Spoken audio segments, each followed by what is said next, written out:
आज का पहला सवाल है, दो संख्याओं का अंतर उनके योगफल का 45% है। बड़ी संख्या तथा छोटी संख्या का अनुपात क्या है? तो मान लेते हैं बड़ी संख्या x, छोटी संख्या y और अंतर कुछ है x माइनस वाई बराबर दो संख्याओं का अंतर उनके योगफल का 45%। योगफल मतलब x प्लस वाई का 45%।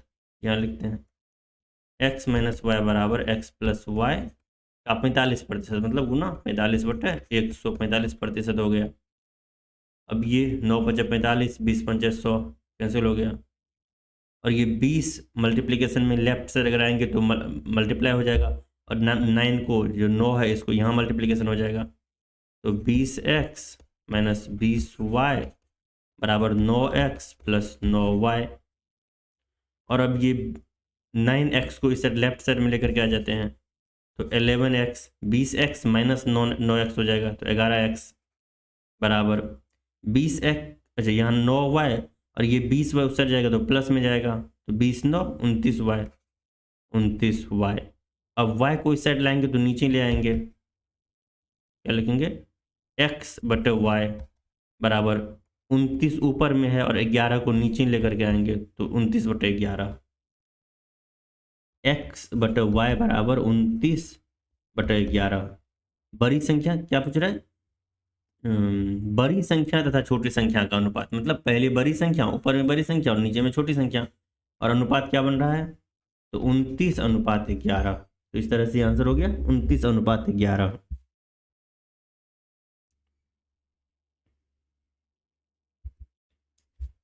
अब ये सवाल है, यदि p प्लस क्यू का 20% बराबर p माइनस क्यू का 50% हो, फिर वही उसी तरह का सवाल है। यहाँ एक्स वाई की जगह पर p प्लस क्यू है तो p प्लस क्यू का 20% गुना 20/100 बराबर p माइनस क्यू का 50%, p माइनस क्यू गुना 50/100 और ये 50 दूना 100, 20×5 = 100।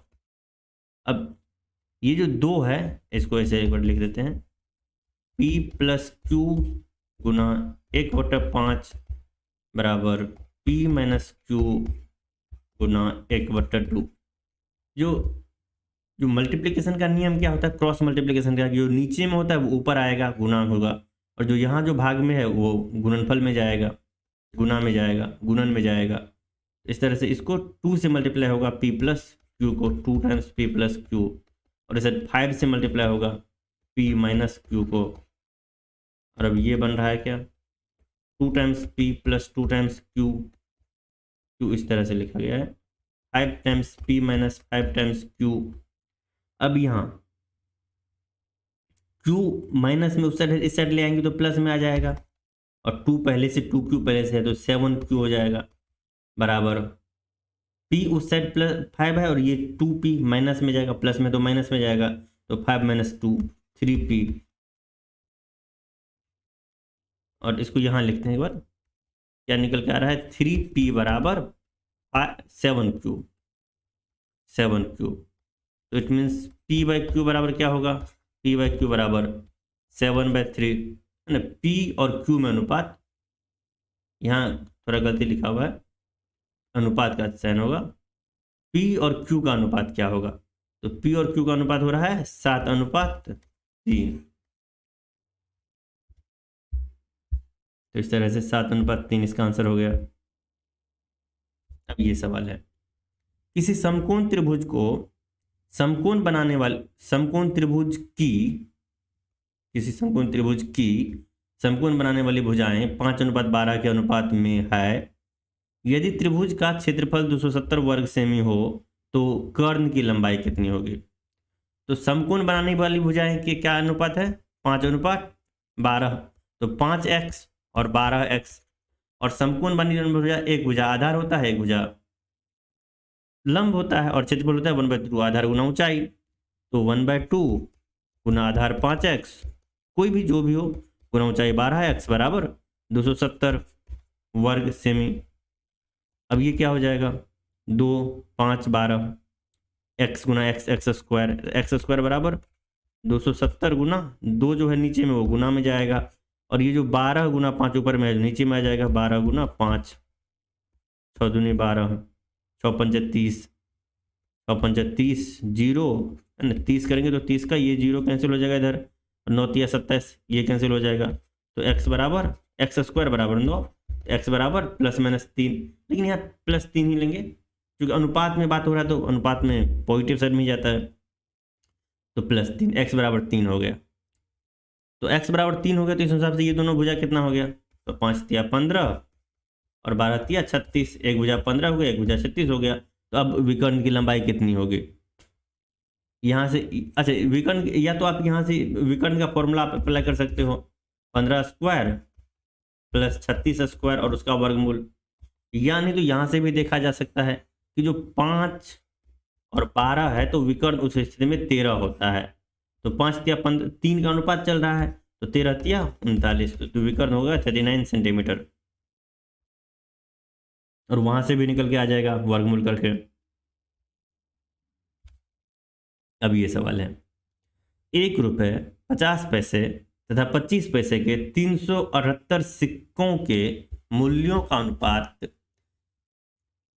13:11:7 है। इनमें से 50 पैसे के सिक्कों की संख्या कितनी है? तो संख्या पर आते हैं, तो 13:11:7 ये अनुपात है मूल्य का। 13 रुपये बनाने के लिए 1 रुपये का 13 सिक्का चाहिए, तो 13x। 50 पैसे का कुल 22 सिक्का चाहिए 11 रुपये बनाने के लिए, तो 22x। और ये 28 सिक्का चाहिए, कितना 25 पैसे वाला ना, 25 पैसे वाला 28 सिक्का चाहिए, तो 28x। एक्चुअली में जो सिक्का चाहिए वो 13:22:28 इस अनुपात में सिक्का चाहिए। अब टोटल कितने सिक्के चाहिए, तो 13x plus 22x plus 28x, x का रेशियो x से मल्टीप्लाई कर दिया, तीनों में रेशियो में चल रहा है तो अनुपात में है, तो और इससे कितना रुपया बन रहा है, अच्छा ये सिक्का है ना 377 सिक्का, हमने रुपया को पहले सिक्का में बदल लिया, अब टोटल 377 सिक्का है, तो 378 378। अब ये 13 22 35 28 63, तो दिस इम्प्लाइज 63x बराबर 378। तो x बराबर क्या निकल के आ जाएगा, 378 बता 63, 6 से लग रहा है ना, 306 360, हाँ 6 से कट रहा है, तो x बराबर 6। जब x बराबर 6 निकल के आ गया, अब पूछ क्या रहा है, इसमें 50 पैसे के सिक्कों की संख्या कितनी है, तो 50 पैसे का सिक्का 22 के अनुपात में है, तो 22 और x का वैल्यू 6 आके रहा है, तो 22 छक्का कितना होता है, 6 दूनी 12, 2 6 12 13, 132। तो इसका आंसर हो गया 132। अब ये सवाल है, 56 व्यक्ति किसी कार्य को 24 दिनों में समाप्त कर सकते हैं, 42 व्यक्ति उसी कार्य को कितने दिनों में समाप्त कर सकेंगे? यहां एक ही नियम का इस्तेमाल करेंगे, लेकिन एक ही नियम यहाँ कुछ अलग तरीके से अप्लाई होगा। जैसे हम लोग एक ही नियम में कहते हैं कि जो होता है उसको उससे भाग कर देते हैं, वहां सिचुएशन कुछ अलग होता है, यहाँ सिचुएशन, अब सिचुएशन देखते हैं कैसे। जैसे 56 व्यक्ति है, 56 व्यक्ति किसी कार्य को कर रहा है कितना दिन में, 24 दिन में। अब हम कहते हैं कि एक व्यक्ति कितना दिन में करेगा, तो अब भाग दे देंगे तो कुछ गड़बड़ हो जाएगा ना, कि अगर 56 व्यक्ति मिलकर के 24 दिन में कर रहा है तो एक व्यक्ति तो ज्यादा समय लेगा, तो ज्यादा समय लेने के लिए गुना करना होगा, तो इसको गुना करेंगे, 24 गुना 56, एक व्यक्ति इतना दिन में करेगा। अब 42 व्यक्ति उसी कार्य को कितना दिन में करेगा, अब अगर एक 42 दिन में इतना दिन में कर रहा है तो 42 ज्यादा व्यक्ति आएगा, कम समय में काम हो जाएगा, तो 42 व्यक्ति कितना में करेगा, तो यहाँ पर भाग दे देंगे। कुछ इस तरह से इसमें चल रहा है। कुल मिलाकर इस तरह के क्वेश्चन को विलोमानुपात कहा जाता है, विलोम अनुपात या व्युत्क्रमानुपात। और वहां जो एक नियम होता था जहां हम लोग पहले भाग देते थे, वो कुछ समानुपात होता था, तो यही चीज होता है। अब इसमें 42 से भाग देंगे तो आंसर निकल के आ जाएगा, 14 चौको 56, 14 या 42, 8 3 24, 8 चौको 32, तो 32 दिन में ये काम पूरा हो जाएगा। ये सवाल है। 60 आदमी 14 दिन में 280 किलोग्राम चावल का उपभोग करता है। कितना है? 60 आदमी है, 14 दिन खाएगा तो 280 किलोग्राम चावल खाएगा। अच्छा, जब 14 दिन खाता है तब 280 किलोग्राम खा रहा है। अच्छा, आगे सवाल देख लेते पहले क्या है। 30 आदमी कितने दिनों में 120 किलोग्राम चावल का उपभोग करेंगे। ठीक है, 14 दिन में 280 किलोग्राम खत्म हो रहा है चावल, एक दिन में कितना खत्म होगा? अब यहाँ पर भाग देने का पता रह जाएगा। अगर 14 दिन में 280 किलोग्राम चावल लोग खा रहा है, ठीक है कि वो 60 लोग है, बट मेन बात यहाँ पर यह है कि 14 दिन में 280 किलोग्राम चावल खा रहा है, तो एक दिन में कितना खाएगा? तो 280/14 बराबर 20 किलो। तो 20 किलो चावल एक दिन में 60 आदमी मिलके खाता है, तो 30 आदमी कितना चावल खाएगा? 10 किलो, है ना। अगर 60 आदमी 20 किलो का चावल खा रहा है एक दिन में, तो 30 आदमी एक दिन में 10 किलो चावल खाएगा, है ना। 30 आदमी एक दिन में 10 किलो। अब कितना चावल है? 120 किलो। तो 120 किलो चावल है, एक दिन में 10 किलो सड़ रहा है। एक दिन में अगर 10 किलो चावल खत्म हो रहा है तो कितना दिन लगेगा? तो 10 से भाग दे देंगे तो 12 दिन लगेगा। 12 दिन में चावल पूरी तरह से खत्म हो जाएगा। इसका मतलब हुआ कि 30 आदमी के लिए जो 120 किलो चावल है ये 12 दिन तक चलेगा, 12 दिन तक उपभोग कर पाएगा। तो ये 12 दिन इसका आंसर हो गया। तो अच्छा, इसमें भी हम लोग अनुपात समानुपात या कोई ट्रिक या कुछ और कर सकते थे, लेकिन जैसे जैसे कहा गया है सवाल में उसको उसी तरह से एनालाइज करना है, उसी तरह से एनालाइज करके ऐसे सवाल सॉल्व हो जा रहा है। अब अगला सवाल देखते हैं। 7 आदमी किसी कार्य को 12 दिन में पूरा कर सकते हैं, उससे दुगने कार्य को 8 दिन में पूरा करने के लिए कितने अतिरिक्त आदमियों की आवश्यकता होगी? कुछ वही टेक्निक पिछला वाला ही इस पर अप्लाई करने की कोशिश करते हैं। तो क्या है, 7 आदमी कार्य को करेगा 12 दिन में, लेकिन अभी इस चीज को ध्यान रखना है। तो 7 आदमी 12 दिन, तो एक आदमी तो ज्यादा दिन लेगा तो मल्टीप्लाई करके आएगा। एक आदमी कितना दिन में करेगा? तो 12 × 7 बराबर 84 दिन में करेगा। अब आ जाते हैं, अब काम उसका दोगुना है, तो अगर दोगुना काम है तो 84 × 2, 84 × 2 कितना हो जाएगा? 4 × 8, 8 × 16, 168 दिन। टोटल 168 दिन का काम है एक आदमी के लिए, है ना। ये सब एक आदमी के लिए 168 दिन का काम है। लेकिन अब उससे दुगने 8 दिन में, अच्छा यहाँ दिन बता दिया कि 8 दिन में पूरा करना है काम को। तो 8 दिन में, तो अगर 8 दिन में काम करना है, एक आदमी 168 दिन में कर रहा है, 8 दिन में काम करना है, तो कितना आदमी लगाना होगा काम पर? तो 168/8, 21 आदमी। अगर 21 आदमी को काम पर लगाया जाए तो काम पूरा हो जाएगा। लेकिन इसका आंसर 21 नहीं होगा, क्योंकि उसने पूछा क्या है सवाल कि इसके लिए कितने अतिरिक्त आदमियों की आवश्यकता होगी। 7 आदमी तो है ना पहले से, और टोटल 21 आदमी चाहिए। अगर चाहता है कि दुगुना काम हो और 8 दिन में पूरा हो जाए तो 21 आदमी चाहिए, तो 14 आदमी अतिरिक्त चाहिए। तो इसका आंसर हो जाएगा 14। अब ये सवाल है, किसी कार्य को कुछ श्रमिकों द्वारा 22 दिन में पूरा किया जा सकता था, किंतु 3 श्रमिकों के अनुपस्थित रहने के कारण उसे 24 दिन में पूरा किया गया। आरंभ में लगाए जाने वाले श्रमिकों की संख्या कितनी थी? अब ये एक बहुत मुश्किल सा दिखने वाला सवाल लग रहा है कि कैसे करें, लेकिन ऐसे करते हैं, x का इस्तेमाल कर लेते हैं। ऐसे अगर थोड़ा मुश्किल लग रहा है तो, और x का अगर इस्तेमाल करेंगे तो बहुत आसानी से सवाल सॉल्व हो जाने चाहिए।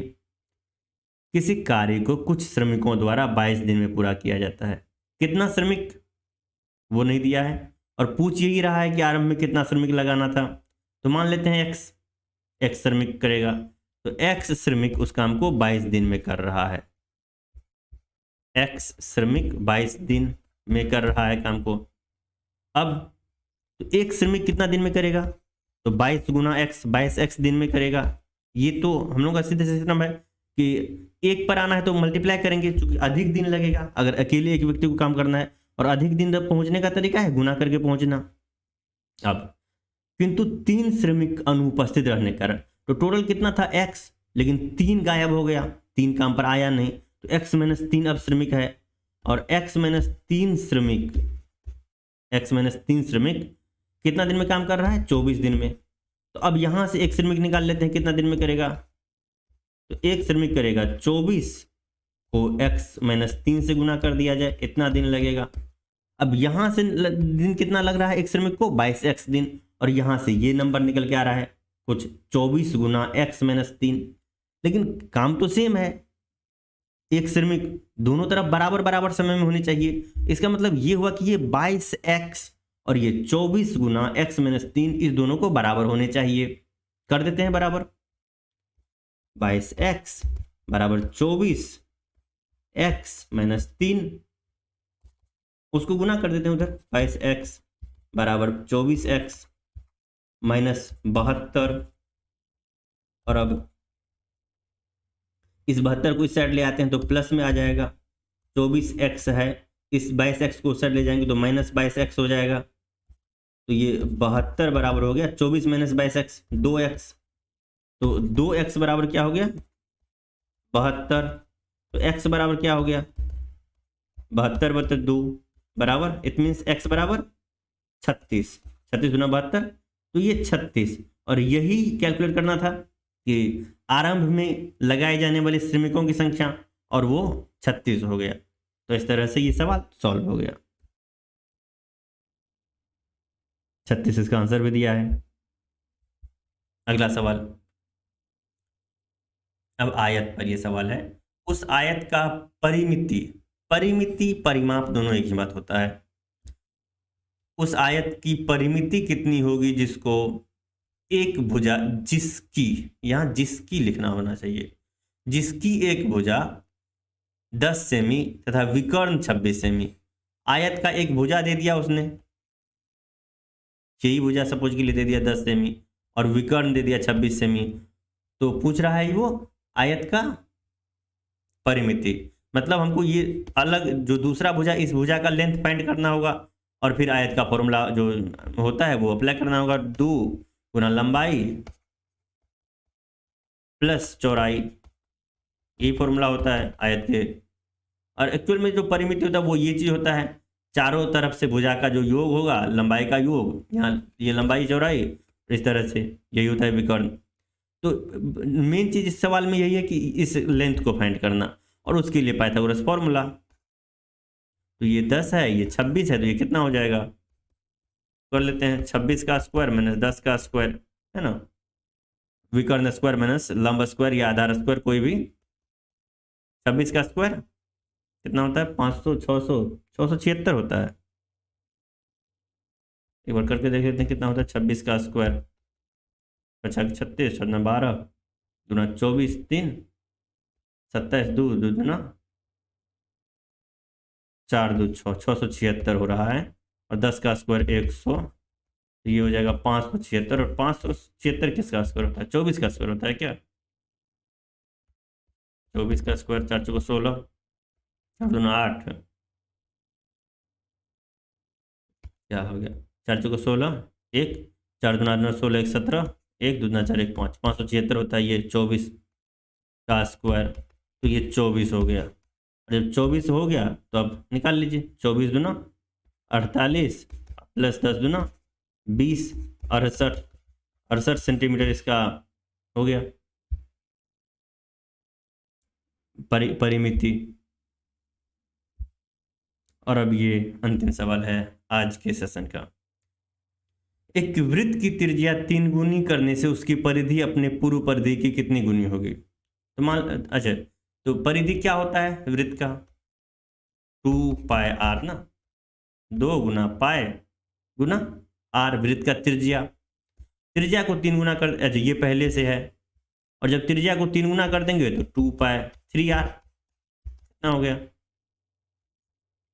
3 गुना 2 पाई आर, एसोसिएटिव लॉ से जो होता है ये साहचर्य का नियम, साहचर्य का नियम इस्तेमाल करके इस 3 को हम पीछे ले आ रहे हैं, अब ये ये जो पहले से जो वृत्त था उसी का क्षेत्र का ये परिधि है 2πr, यहाँ भी 2πr, केवल एक्स्ट्रा 3 गुना अधिक हो रहा है तो ही 3 गुना, तो हो गया 3 गुना। और इस तरह से आज का सेशन कंप्लीट हो गया।